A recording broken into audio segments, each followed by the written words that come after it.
So what's going on, guys? John here, back with another video. This video I'm back in my basement and I'm doing another 1-year review video.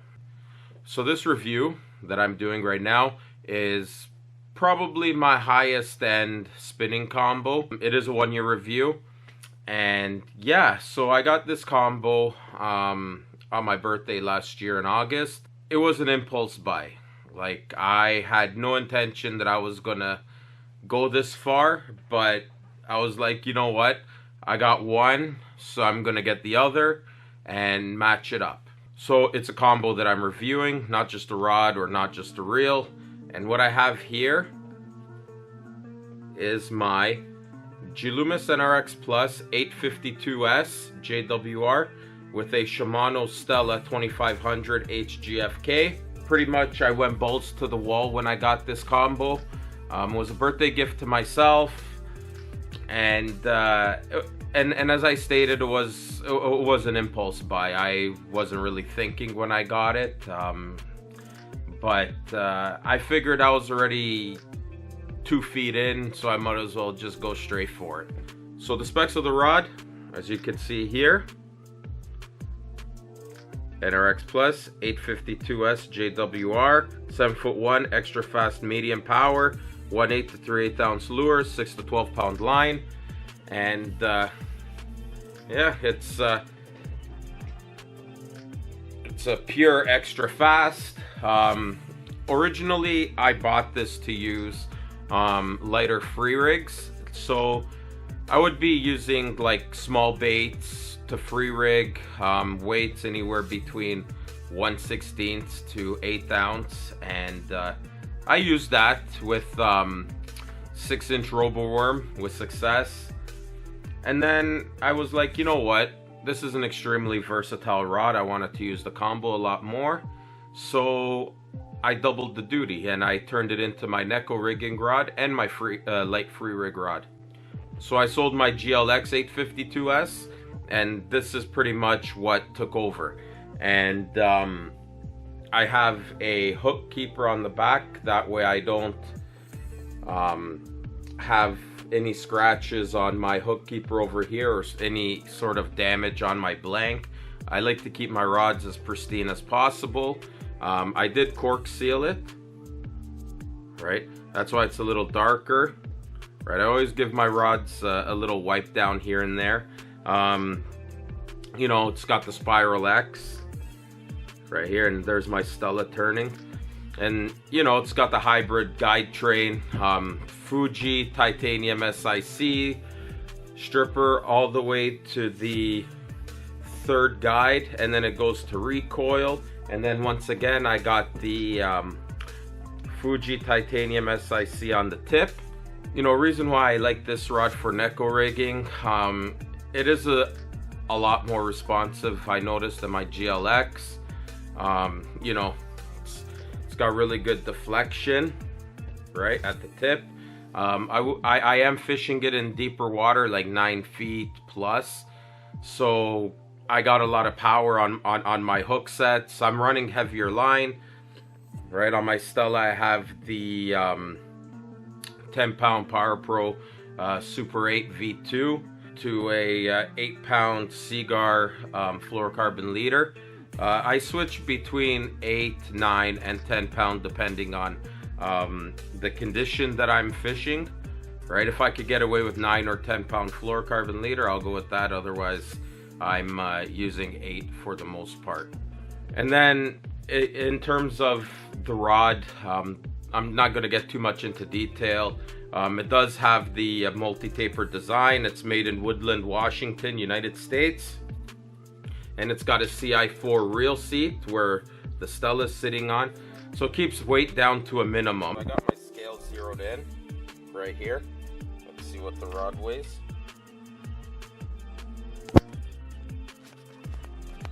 So the rod weighs 3.34 ounces for a 7'1" medium. That's crazy.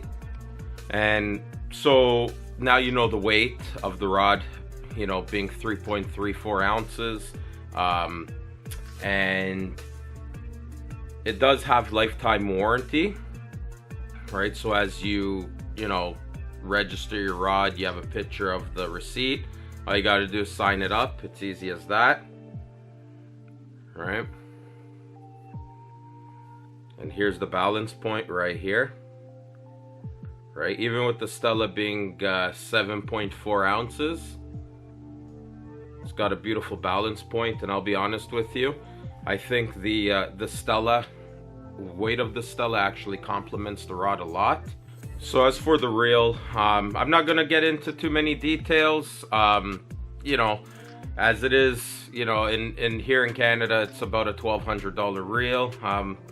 You know, I'm not trying to sell the reel or anything. I'm not sponsored by Shimano, so I'm just gonna give little details. Yeah, it's 7.4 ounces. It's extremely smooth. The drag is crazy. I mean, when it comes to the Stella drag, it really doesn't get any better than that, especially with the FK, with the Duracross drag, you know, with the cross-woven fibers. Just a couple new additions to the line of features that this already has, like the Infinity cross, where you pretty much have more gear mesh, more surface area meshing the gears, makes it smoother. Infinity drive, super slow oscillation, and also too, you have the anti-twist fin right here. I'm not sure if you can notice it, but I do notice a little bit of help in terms of the line going on it, so you don't get no line twist or loops. But then again, I'm always careful in pulling my line just to straighten it out, so I don't think that's that big of a deal. It does have a beautiful super slow oscillation from, I remember the Shimano spinning grills from the early 2000s. Having super slow oscillation with near perfect line lay like this. You got 12+1 ball bearings, 13 ball bearings, 2500 size, has a 5.8:1 gear ratio. You know, 140 yards of 8-pound test it holds in line capacity. And as I mentioned about the super slow oscillation, it's now called Infinity Loop. So yeah, all of that together, I personally love this reel. It's not for everybody, and I'm not telling anyone to go out and buy it. Go well within your means. So a combo like this now here in Canada, unfortunately it'll run you about $2,100 plus tax. You know, they've gone up dramatically since I bought this combo. I mean, the rod has gone up by almost $100 in a span of a year. Same thing with the reel, right? I bought this reel when it was $1,070 and the rod was $830. So now that I'm looking back, it's like, you know, yeah, I spent all that money back then, but now looking at it, I understand that I actually got a really good deal on it. Like I said, uses for this combo: my free rigging, lightweights, Neko rigging, anywhere between 1/16 to, I would say, about 1/8 ounce weight. Don't forget too, you have the weight of your hook and your bait that you're using. And this also doubles up as a really nice wacky rig rod and shaky head. If you're running shaky heads, no lighter than an 1/8 of an ounce, right? So you're going 1/8 ounce, 3/16, 1/4 ounce shaky heads. This is a fantastic rod for it, right? I would say a direct competitor of other brands would be the Megabass Windbuster, the Destroyer Pre 5, or the other competitor from St. Croix to this would be the Legend Extreme 7-foot medium, the XLS 70MF, I believe that's the model number. If I need to correct it, I'll just put it down here. I mean, you know, you could get pretty much an 852S in a GLX or IMX Pro. Doesn't mean you have to go out on a limb and get this combo. Like I said, I already bought the reel, and I was already 2 feet in the hole in terms of buying, so I said, why the hell not? You only live once. And so I bought this combo. Do I enjoy it? Absolutely. you know, like I said, there's other alternatives. I mean, you could still get the rod. You don't, it doesn't necessarily mean it's spinning again. I didn't even touch the handle. You could still get the rod. And another good alternative to this reel is the Shimano Twin Power. Whether you get the 2500 HG or the C3000 XG, right? I have the C3000 XG Twin Power. I love that reel to death. I'm never gonna get rid of that reel. I just think with this rod, in terms of the action and the power and what it's used for, I think a reel that's in around the 7-ounce range will work really nice in terms of balance. A Twin Power or Stella, even a Sustain, you can't go wrong. Or another alternative to that, if you don't want to break the bank after buying the rod, and I understand, because I would rather spend a little more on the rod than the reel in terms of sensitivity. You can even go with the Stratic FM. And don't forget, like I said, there's other 852S models along the LOOMIS line, like the you know, the GLX, IMX Pro, and I believe it's the GCX has it as well.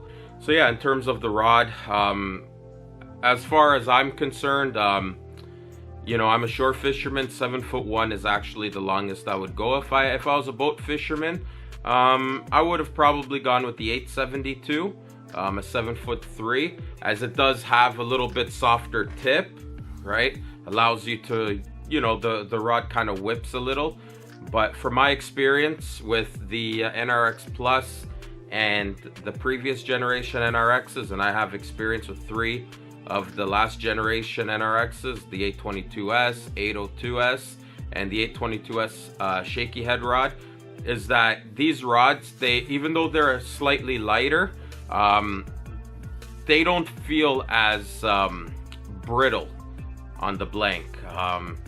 You know, Tactical Bassin said it best a couple years ago on their video that they're so light and sensitive, and that you think that if you put a little power on a cast or something, you feel like it's going to break. I wouldn't say use the word brittle, but you know that there's little material there, and always in the back of your mind, it feels like, oh, you know, am I going to break this rod if I cast, because of how little material they use.